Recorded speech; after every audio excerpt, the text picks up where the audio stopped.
আমাদের জাতির মা খালেদা জিয়া ভর্তি হয়েছিলেন।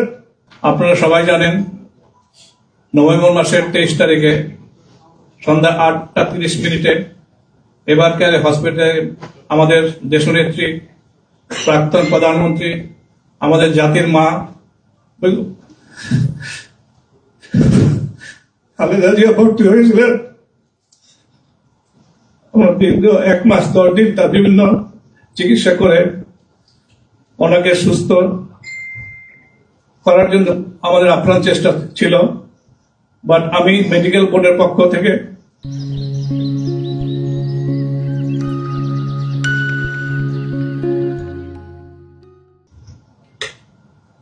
আজ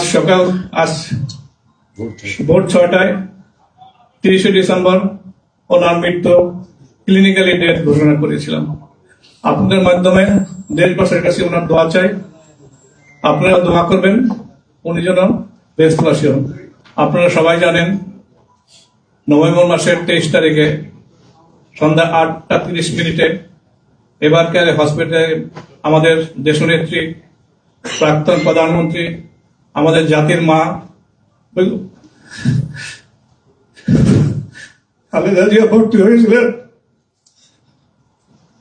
দীর্ঘ 1 মাস 10 দিন তার বিভিন্ন চিকিৎসা করে ওনাকে সুস্থ করার জন্য আমাদের আপ্রাণ চেষ্টা ছিল। বাট আমি মেডিকেল বোর্ডের পক্ষ থেকে আজ ভোর 6টায় 30 ডিসেম্বর ওনার মৃত্যু ক্লিনিক্যালি ডেথ ঘোষণা করেছিলাম। আপনাদের মাধ্যমে দেশবাসীর কাছে ওনার দোয়া চাই। আপনারা দোয়া করবেন উনি যেন বেহেশতবাসী হন।